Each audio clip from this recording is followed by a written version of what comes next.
ارادہ ہے وہ یہ ہے کہ حکومت نے سیکنڈ لینگویج اردو بنایا گیا۔ سیکنڈ لینگویج اردو کا ایک جیو ہے جسے آندھرا پردیش میں اردو کو سیکنڈ لینگویج قرار دی گئی ہے۔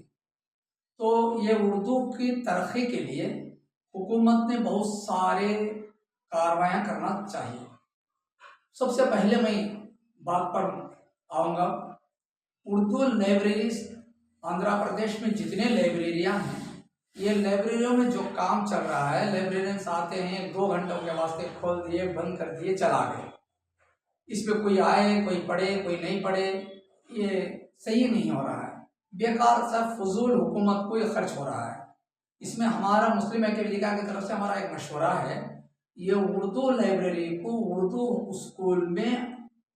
منتقل کر دیا جائے تاکہ وہاں پر اٹیچ کر دیا جائے۔ وہاں اردو لائبریری اگر اردو ہائی اسکولوں میں ہو تو بچے لیزر پیریڈ میں بھی پڑھ سکتے ہیں اور اساتذہ بھی لیزر پیریڈ میں جا کر پڑھ سکتے ہیں۔ وہاں جو ہے کارآمد ہو سکتا ہے، وہاں اس کی جو ہے ترقی ہو سکتی ہے اردو کی۔ تو اردو لائبریریوں میں کتابیں وغیرہ بھی مہیا ہوتے ہیں، بچوں کو پڑھنے کے لیے بھی آسان ہوتا ہے اور اساتذہ کے لیے بھی آسان ہوتا ہے۔ یہ اگر باہر رکھ کر اردو لائبریریاں، جس کا خرچ زیادہ حکومت پر ہوتا ہے، اردو لائبریرینس کا خرچ ہے، اٹینڈر کا خرچ ہے اور بلڈنگ کا خرچ ہے، وہاں بلڈنگ کا خرچ بھی ختم ہو جاتا ہے، کم ہو سکتا ہے، یعنی اخراجات بھی اردو لائبریریوں کے لیے کم ہوتا ہے۔ تو مین بات کہنا مقصد یہ ہے، اردو لائبریریاں جتنے بھی جہاں بھی آندھرا پردیش میں چلتے ہیں، اس میں کسی کو کوئی فائدہ نہیں پہنچتا ہے، کسی کو کوئی فائدہ نہیں پہنچتا ہے، بس بجٹ میں سے نکالتے ہیں، اردو لائبریریوں کو دیتے ہیں اور وہ اپنا کام کر لے کر 2 گھنٹے کھولے اور چلا گئے، اس میں کوئی بھی فائدہ نہیں پہنچتا ہے اردو لائبریری کے لیے۔ اور تیسری بات یہ ہے، جو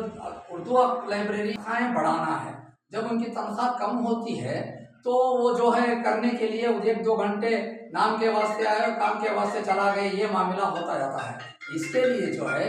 ہمارا کہنا یہ ہے، اردو لائبریری کو اردو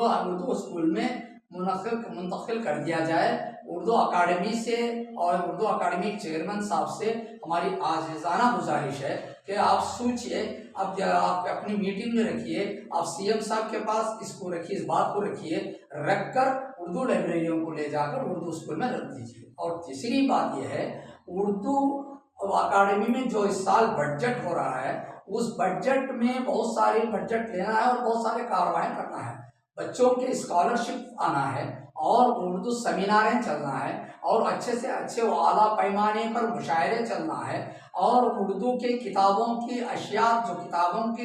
جو ڈیمانڈس ہیں اردو کتابیں، اس کی اشاعت کرنا ہے، ہمیں اس کو ٹائپنگ کرانا ہے، اس کی کتابیں بنوانا ہے، یہ اس کا خرچ میں کرنا ہے۔ نام کے واسطے ایک مشاعرہ چلا دیے ختم کر دیے، نام کے واسطے کبھی ایک مشاعرہ وجے واڑے میں چلا دیے، ایک سیمینار چلا دیے ختم کر دیا، ایسی بات نہیں ہے۔ ہر ڈسٹرکٹ میں اگر اردو ترقی کرنا ہے تو ہر ڈسٹرکٹ میں ایک مشاعرہ چلانا ہے، اعلیٰ پیمانے پر ہر ڈسٹرکٹ میں ایک سیمینار چلانا ہے، اردو کی ترقی ہر ایک ٹاپک پر اردو کے ثقافت اردو کے لیے چلانا ہے۔ اس کے لیے جو ہے عمل کرنے کے لیے میں جو ہے چیئرمین صاحب سے بھی ڈیمانڈ کر رہا ہوں، چیئرمین صاحب اب سی ایم صاحب کے پاس رکھ کر اس کو مسلم کے جو ڈیمانڈس ہیں وہ ڈیمانڈس کو پورے کرتے ہوئے ہمارے اردو ترقی کے لیے کارکردگیاں کرنا یہ آپ کی ذمہ داری ہے۔ اس وجہ سے بشرطیکہ کہ میں بار بار یہی کہوں گا کہ اردو لائبریریز اردو ہائی اسکولوں میں منتقل کر دیں، جس سے بہت سارا فائدہ ہوگا۔ السلام علیکم ورحمۃ اللہ وبرکاتہ۔ آج مسلم ایکٹیویٹی کے جو میٹنگ چلائی گئی ہے رمضان سے پہلے، کیونکہ آنے والا رمضان ہے، اس کی رمضان کے استقبالہ کے لیے ہم جو ہے استقبال رمضان کا کرتے ہوئے مسلم ایکٹیویٹی کی طرف سے تمام مسلمانوں کو رمضان کی مبارکبادی دیتے ہوئے ہم نے آج یہ میٹنگ کو منعقد کیا گیا ہے، تاکہ رمضان سے پہلے یہ بات جو ہے لوگوں تک پہنچے اور تمام مسلم ایکٹیویٹی کی جانب سے مسلم ایکٹیویٹی کے انمیا ڈسٹرکٹ اور پٹکا ڈسٹرکٹ کی جانب سے تمام مسلمانوں کو رمضان کی مبارکباد پیش کر رہے ہیں۔